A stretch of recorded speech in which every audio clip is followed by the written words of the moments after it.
Sí, Padre, gracias. Gracias por este pan, por este vino, por este momento, por esta mañana.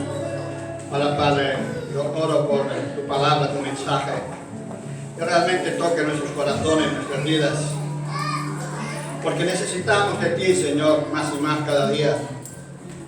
Porque nos damos cuenta de la situación en la cual el mundo está, Señor.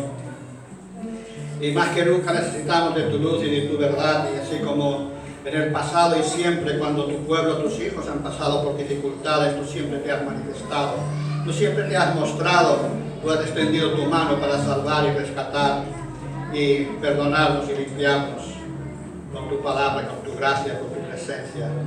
Y ahora en estos últimos tiempos, Señor, tú has dado a tu Hijo para que a través de su sangre seamos limpios, sanados y restaurados, porque el tiempo se acaba, Señor, y cosas van a ocurrir.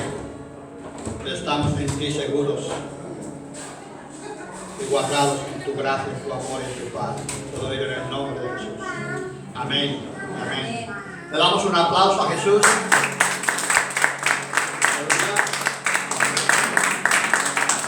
Muy bien. Pues es verdad que vivimos tiempos complicados, ¿no?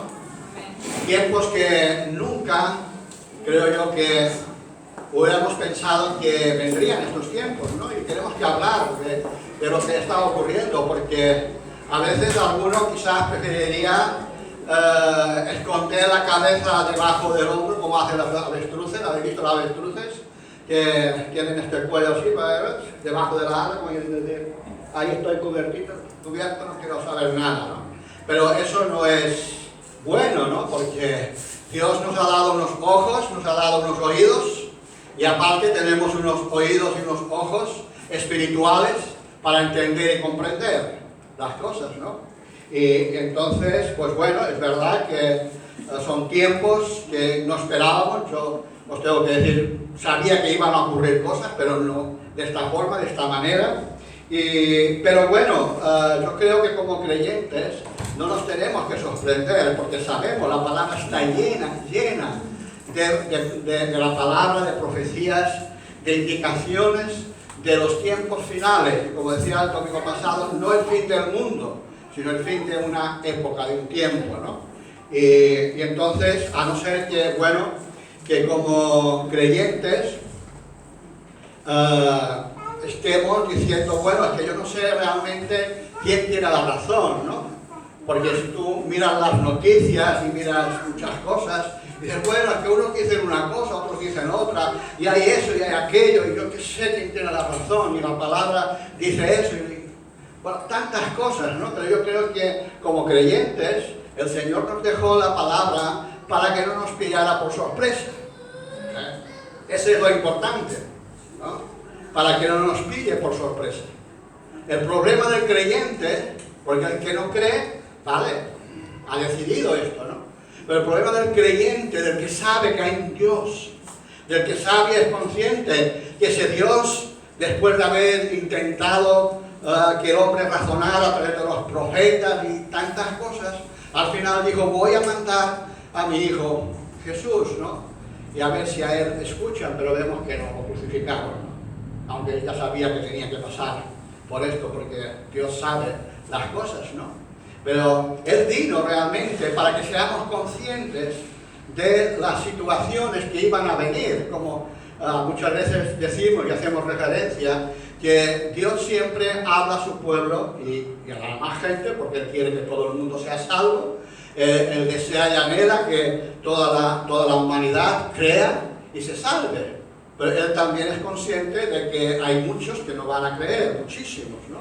Por eso Jesús, cuando oró al Padre y oró dando gracias por las personas, los creyentes que le había dado, pero también oró por aquellos que en un futuro iban a ser salvos. Oró por aquellos que aún no habían nacido. Y nosotros formamos parte de estos que aún no habíamos nacido, pero Él ya oró para que ni uno se perdiera. Es el interés, el deseo de nuestro Padre, de nuestro Jesús, que nadie se pierda. Por ello Él dejó escrito mensaje tras mensaje de los tiempos que iban a venir, ¿no? Y a veces podemos pensar, bueno, es que Dios ya se ha olvidado, han pasado 2000 años, y luego ya antes pasaron esto, pasaron lo otro, el pueblo de Dios 400 años esclavizados, quizás muchos dicen, ¿cuántas generaciones llevamos aquí esclavizados? Dios se ha olvidado de nosotros. No, Dios nunca se olvida de sus hijos, nunca se va a olvidar de ti. Vivas donde vivas, hagas lo que hagas, Él nunca se va a olvidar de ti. Ese es el mensaje de amor. Te puedes haber metido en las drogas, en los vicios, en pornografía, en fornicación, en 1000 cosas te puedes haber metido, pero nunca los ojos de Dios se apartó de ti. Amén. Esperando que tú un día volvieras en sí como el hijo pródigo. Amén. Esperando y poniendo circunstancias alrededor tuyo para a ver si te dabas cuenta que realmente necesitabas su amor y la ayuda de Jesús como el hijo pródigo, ¿no? Que dijo cuando volvió en sí, despertó de su mente pecaminosa y dijo, mira lo que me ha llevado mi mente, mira lo que me ha llevado mis decisiones, me han llevado realmente a la ruina. He gastado toda la parte de mi herencia y me veo que no puedo ni comer ni las garrobas que tienen que dar a los cerdos.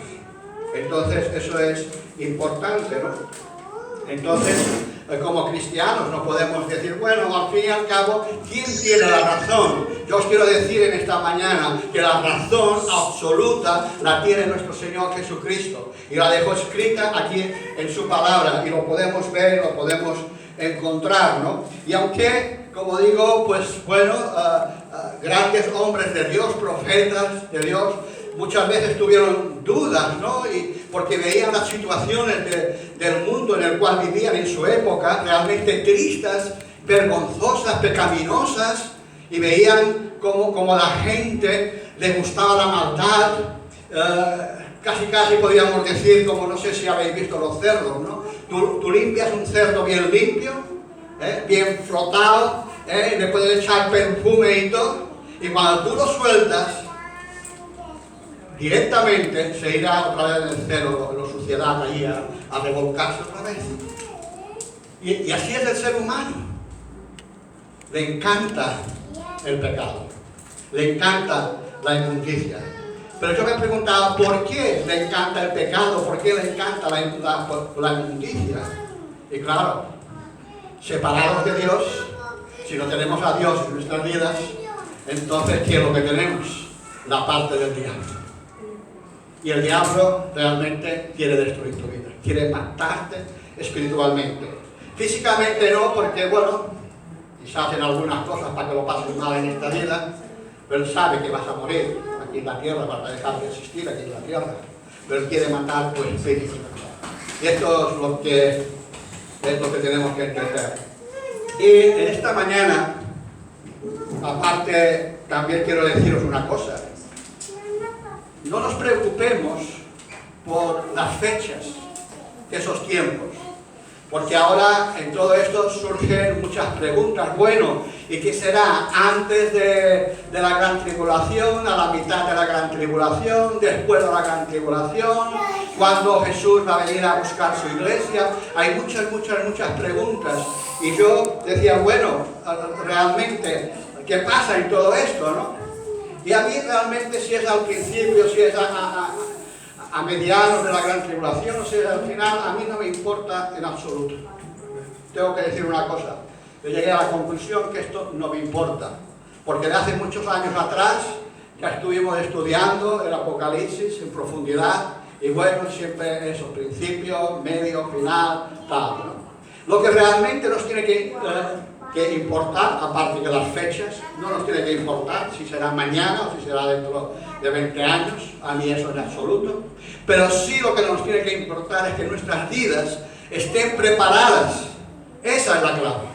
Tu vida y mi vida tiene que estar completamente preparada para que cuando venga el Señor nos encuentre preparados, con la maleta bien hecha, con la lámpara llena del Espíritu Santo, que la lámpara es nuestro cuerpo. Esto es lo importante. Eso es a lo que nos tenemos que dedicar. Por eso el esfuerzo de hablar de estas situaciones para que realmente nos demos cuenta, seamos conscientes, porque soy consciente también que el mundo nos atrae. Yo os tengo que decir una cosa, hay una parte de mí que cuando pienso digo, ay, y si Jesús viene el mes que viene, ay, ¿no podía esperar un poco más? Porque yo quiero ver cosas aún.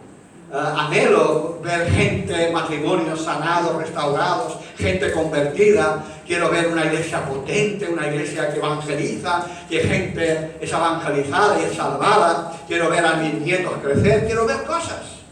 Pero esto es en mí. Y por ello deseo que eso sea más tiempo. Pero luego hay una parte de mí que entiende y comprenda, no. Por las señales de la palabra de Dios, por los acontecimientos que hay en el mundo, pues yo me doy cuenta, no soy el único, sino que personas también mucho más entendidas que yo en la palabra se dan cuenta de que llegamos, que el 30, podríamos decirlo así, llega a su destino en esa época, ¿no? Y en esta semana el Señor me llevó a Habacuc, porque venía en la mente una palabra que decía, mirad que nadie os engañe. Es verdad. Tenemos que mirar que nadie nos engañe. Y ya en esta semana prácticamente he dejado de ver las noticias, porque es horrible la cantidad de mentiras y mentiras y mentiras que hay en las noticias. Yo sé que los que salen en la tele, ahí delante, son trabajadores, les pagan un sueldo y tienen que decir lo que los jefes dicen y ellos simplemente leen y tienen que decir, es su trabajo, ¿no? Y ellos no tienen culpa, pero esos son las cúpulas que hay, que son los que mandan y tal y cual, y entonces emplean el sistema, la forma de manipular nuestras mentes, para que tengamos miedo, para que nos creamos, si la economía, si eso, si lo otro, tal, y para desenfocarnos, ¿no? Y están consiguiendo desenfocar a la humanidad, pero bueno, a los creyentes no nos van a desenfocar, porque nuestra mirada tiene que estar puesta en Jesús. Y tenemos que mirar, ser conscientes de que es tu responsabilidad y es mi responsabilidad de que nadie nos engañe. Y además nosotros que tenemos el privilegio de tener la palabra de Dios, el mensaje de Dios. Eso es estupendo.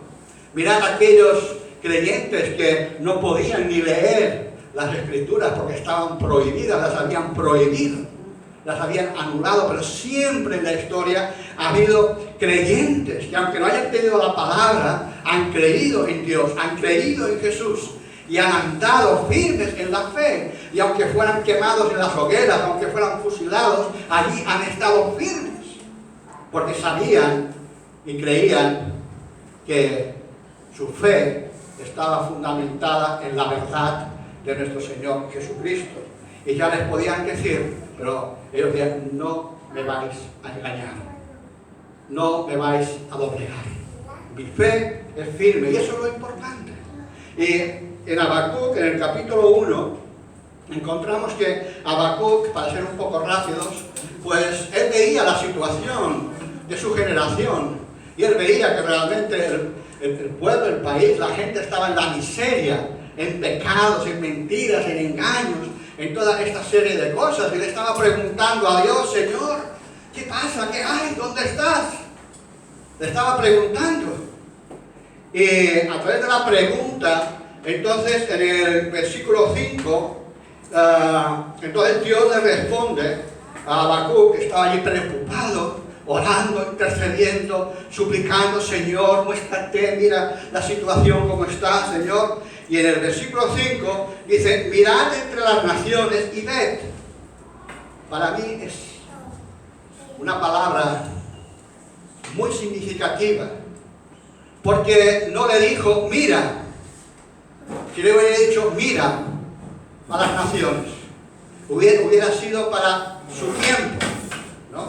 Pero no, él dice, mirad, en plural. Eso se extiende, esa palabra que el Padre le revela a Habacuc, Es una palabra que se extiende de ese momento que se la declaró a Habacuc hasta que venga Jesucristo a buscarnos. Es una palabra porque dice mirad. Él tenía que mirar y cada generación tenía que mirar. Entonces, de principio ya es una responsabilidad tuya y mía.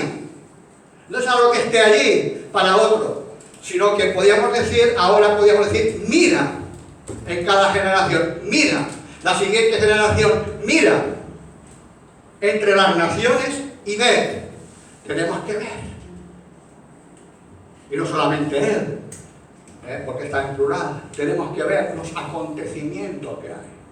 No nos podemos decir, vamos a la cama, ya está, y mañana nos levantamos. No. Esto, la palabra se lo dijo al necio, ¿no? Aquel que dijo, yo me puedo recostar en la cama tranquilo, mis graneros están llenos, puedo descansar.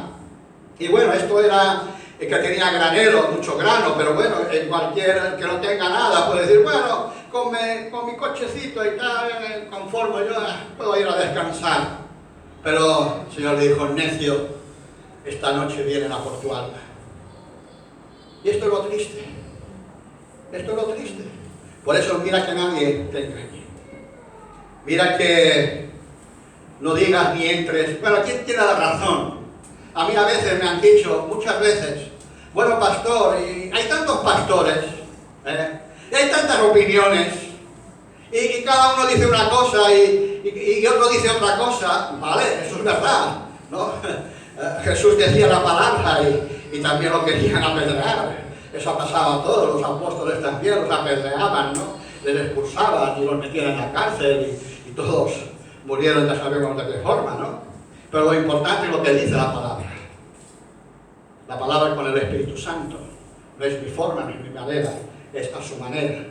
Eso es lo importante. Por ello, Dios habla a Habacuc y le está diciendo, mira entre las naciones y ve, y asombraos, porque haré una obra en vuestros días, que aun cuando se os contara, no la creeríais. Y eso es lo que ha pasado generación tras generación. Dios se ha manifestado centenares de veces, pero siempre el pueblo le ha costado creer. En todas las generaciones, el pueblo, los hijos de Dios, les ha costado creer. Ya cuando en Egipto, cuando Moisés intervino, sabemos que lo hizo erróneamente, no sabía, no entendía. Luego Dios durante 40 años tuvo que tratar con su yo y enseñarle. Pero los egipcios que lo vieron fueron a acusarle, ¿tú quién eres? ¿Qué tal y cual? ¿No? En vez de apoyar, no, bueno, se habrá equivocado, pero este es el que el Señor ha mandado, ¿no? Y por esta causa, pues tuvieron que estar 40 años más haciendo ladrillos, 40 años más haciendo ladrillos. Bueno, no importa, 40 años más. A veces nuestra torpeza por no entender y no comprender, ir a acusar enseguida. Ya está claro que Moisés se equivocó, ¿no? Pero también los egipcios que esperaban la liberación, le acusaron cuando él fue a poner orden. Que le dijeron, ¿qué? ¿Me quieres matar a mí como mataste al egipcio? En vez de decir, sí, tienes razón, nos hemos portado mal, no te preocupes, te vamos a apoyar, porque sabemos y entendemos, porque conocemos los tiempos, y sabemos que es el tiempo de Dios, y que Él te ha mandado para que nos ayudes a ser liberados de la esclavitud, de la opresión del faraón. Pero no, hicieron lo contrario, y el pobre Moisés tuvo que huir y tuvo que esperar 40 años más. Entonces es lo que la palabra, lo que el Señor trajo a Habacuc y trae esa misma palabra en cada generación, porque cada generación tenía que estar preparada para el momento que aún Cristo no ha venido. No importa. Este es el grave problema. Y muchos dicen, bueno, los apóstoles ya decían que Jesús ya venía. Pero para mí la cuestión, cuando Jesús dice esto y no deja una fecha establecida, es que en cada generación la gente tiene que estar preparada de tal forma, de tal manera, como si Jesús iba a venir ahora. Porque sabes una cosa, que no sabemos cuándo vamos a morir. Y si no estamos preparados, entonces nos puede pillar el toro, como se suele decir. No sabemos, dice la palabra, que la vida del hombre y de la mujer es como la hierba del campo, que hoy es y mañana no es. Hoy tú la ves toda hermosa, una planta, pero mañana, 2, 3, 4 días a la semana, ya deja de existir, y así es el hombre, ¿no? Por eso no sabemos el momento exacto que tendremos que partir. Cuando somos mayores y tenemos una edad ya muy avanzada y tenemos una enfermedad, ya sabemos que el cuerpo ya no nos responde y sabemos, bueno, que el tiempo está ya, ¿no? Pero tampoco no sabemos el momento. Por eso siempre el cristiano tiene que estar bien preparado y bien firme, ¿no? En esto del consejo que Dios le da a Habacuc, que también es para nuestras vidas, y que miremos entre las naciones, y que nos preocupemos, y que es nuestra responsabilidad, en Mateo 24, todos conocemos Mateo 24, ¿no? Lo hemos leído, estudiado, y ahí Jesús también, ¿no? Nos habla realmente de esos tiempos finales, ¿no? Y faltaban 2000 años para que esto ocurriera, pero Él que habló a su generación y habló a los discípulos para que esto quedara escrito para todas las generaciones. Vuelvo a repetir, cada generación tenía que ser consciente de lo que iba a ocurrir, porque el mundo siempre ha estado en pecado, en destrucción, en muertes, asesinatos, en malos gobiernos. ¿Sabéis una cosa que muchas veces lo he dicho? Con 6000 años, más o menos, que tiene el ser humano aquí en la Tierra, en 6000 años solamente ha habido unos 25 años de paz. Imaginaos, en 6000 años, 25 años de paz, se supone, por todos los escritos que hay, por todos los acontecimientos, han hecho estudios y se ha descubierto, eso sin saber que a lo mejor en unas tribus del Amazonas o por ahí hubieran podido estar en guerra entre ellos, ¿no? Pero más o menos que se entienda, pues 25 años, que no es nada prácticamente, ¿no? Entonces en Mateo 24, iremos solamente el capítulo 3 al 4, y dice, estando él sentado en el monte de los olivos, era momento de esos momentos preciosos que Jesús tenía con sus discípulos, ¿no? Donde se sentaba con ellos y empezaba a enseñarles, a transmitirles, a darles alimento, pero no alimento de pececitos y panes, sino alimentos realmente eternos, alimento de gloria, alimento de victoria, alimentos realmente espirituales. Y les estuvo hablando, ¿no? Y en esto pues estaban allí sentados en el monte de los olivos, ¿no? Y los discípulos se le acercaron aparte, diciéndose que había más gente, porque dice que se le acercaron aparte, diciéndole, dinos cuánto serán estas cosas y qué señales habrá en tu venida y en el fin de este siglo, ¿no? Y les estaba hablando Jesús de cosas que iban a ocurrir, que iban a venir, y cuál sería el tiempo del fin del siglo, no del fin del mundo, ¿no? Y entonces respondió Jesús, bueno, y aparte vemos, a mí me gusta eso, porque vemos el interés de sus discípulos. Muchas veces escuchamos la palabra y sin ánimo de ofender a nadie, pero porque es la realidad, lo digo porque es la realidad, muchas veces pues termina la reunión, nos vamos a... Vete tú a saber, compadre. Actuamos así, es verdad, ¿no? Vete tú a saber. ¿De dónde habrás sacado eso? Yo tengo mi propia opinión, ¿no? Pero los discípulos lo cogieron aparte y le dijeron, Señor, explícanos. Deseaban saber, porque lo veían interesante. Lo veían algo importante por sus vidas. Porque entendieron y comprendieron. Porque eran hombres de fe. Eran hombres que confiaban realmente en la palabra de Jesús. Yo muchas veces digo, no me mires a mí, mira la palabra. Escudriña la palabra, entra en la palabra. abre las puertas de la palabra y entra en lo más profundo de la palabra, porque allí está el mensaje de parte del Espíritu Santo para tu vida. No entre superficial. A veces pues podemos ir paseando y vemos una casa, tal, qué casa, y la miramos y qué ventanas, qué cosas, tal. Pero si no entramos dentro, pues no podemos realmente, es una fachada solamente, ¿no? Pero para conocer realmente cómo es esta casa, cómo vive esta gente que tiene esta casa, tenemos que entrar dentro. Y no solamente en la entrada, tenemos que entrar por todas partes, porque la entrada pueden tener muy bonita, pero luego las habitaciones, la cocina, la despensa y todo eso, y los baños y todo eso puede ser un desastre. Tenemos que poder entrar y ver, pasearnos por toda la casa, para realmente conocer y saber. Eso es lo mismo en la palabra. Muchas veces se lee la palabra superficial o lo que nos han enseñado unos. Pero tenemos que ser enseñados por Jesús. Por eso Él dice, escudriña las Escrituras, porque ellas hablan de mí. No dice porque ellas hablan de Pablo o de Timoteo o de Juan. No, porque ellas hablan de mí. Tenemos que oír la palabra de Jesús que está aquí escrita, la palabra del Espíritu Santo. Eso es lo importante, porque si no nos van a engañar. Y hay muchos engañadores, dice la palabra del Señor, ¿no? Entonces ellos estaban realmente interesados, estaban preocupados. Entonces le dijeron, Señor, ¿cuándo serán estas señales? ¿Cuándo vendrán? ¿Cuándo será el fin de este siglo? Y entonces Jesús les respondió en el versículo 4 y les dijo, mirad que nadie os engañe. Mirad que nadie os engañe. Otra vez. Mirad que nadie os engañe. Y esto es lo que...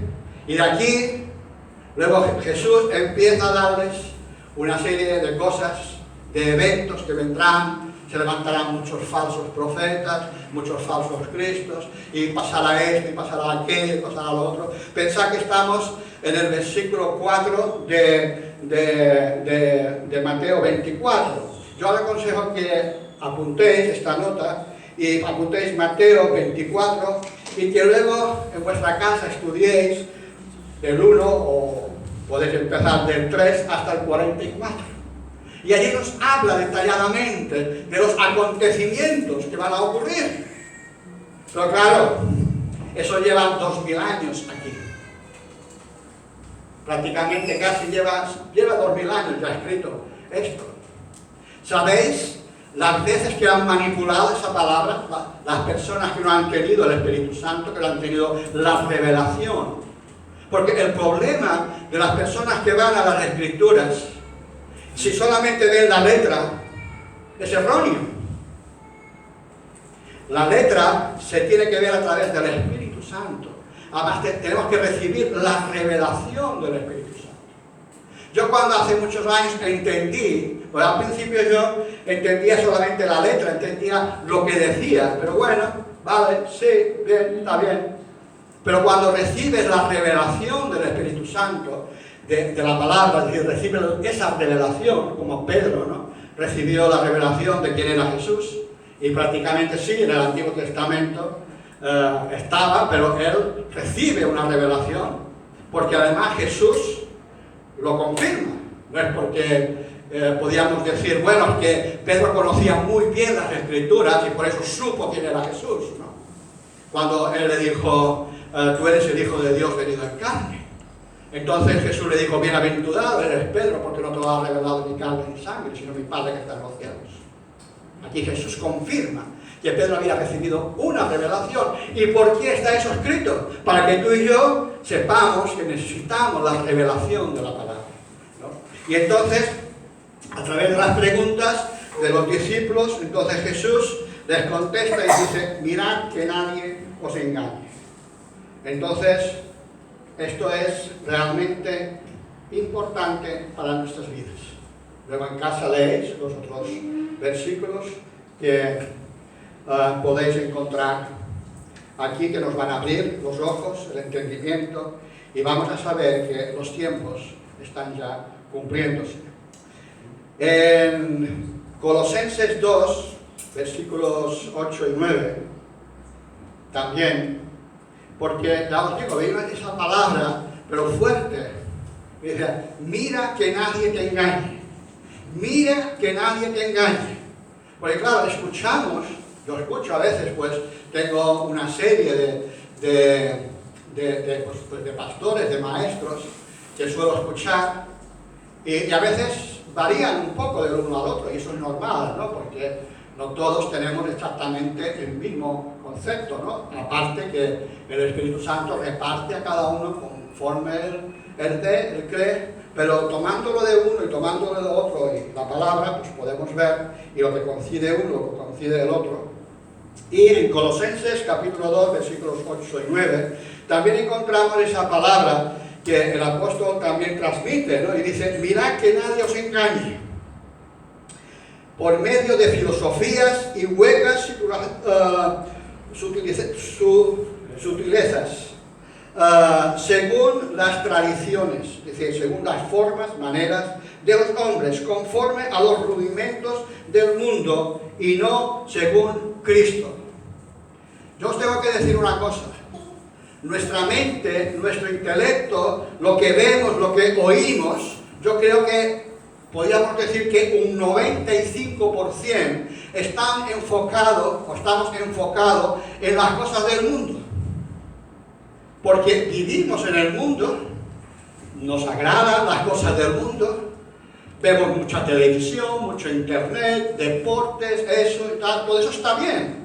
Yo no digo que esté mal. Muchas películas, muchas series, todo eso está bien. Pero ¿qué cantidad vemos de lo que el mundo ofrece y qué cantidad comemos realmente de la palabra? Porque ir por la mañana y leer un versículo rápidamente y me voy a trabajar, eso no es comer de la palabra. Eso no es comer, eso simplemente es pegarle un vistazo, ¿no? Es como, por ejemplo, tú te tienes que llevar el bocadillo para el trabajo, lo miras pero te vas, te lo dejas allí, no te sirve de nada, ¿no? Entonces hay que comer de la palabra, es decir, tomar un tiempo y orar, Señor, ilumíname, dame luz, Espíritu Santo, llévame a la verdad sobre esto. Simplemente eso, pero no leemos, mira qué bonito hoy, mira, me voy con un versículo guay, ya está, ¿no? Pues no basta eso, ¿no? Pues tenemos que comer de la palabra. Por ello, aquí nos dice en Colosenses, ¿no? Mirad que nadie os engañe por medio de filosofías y huecas sutilezas, ¿no? Según las tradiciones, estamos muy enfocados en las tradiciones. Yo tengo que decir públicamente, me entristece ver cuando un cristiano se va a las fiestas mundanas detrás de los demonios y les hace fiestas o a través de otras fiestas paganas que son del demonio. ¿Cómo puede ser que un cristiano corra detrás de estos? Y luego que digan, no, es que es la tradición, es la costumbre, ¿no?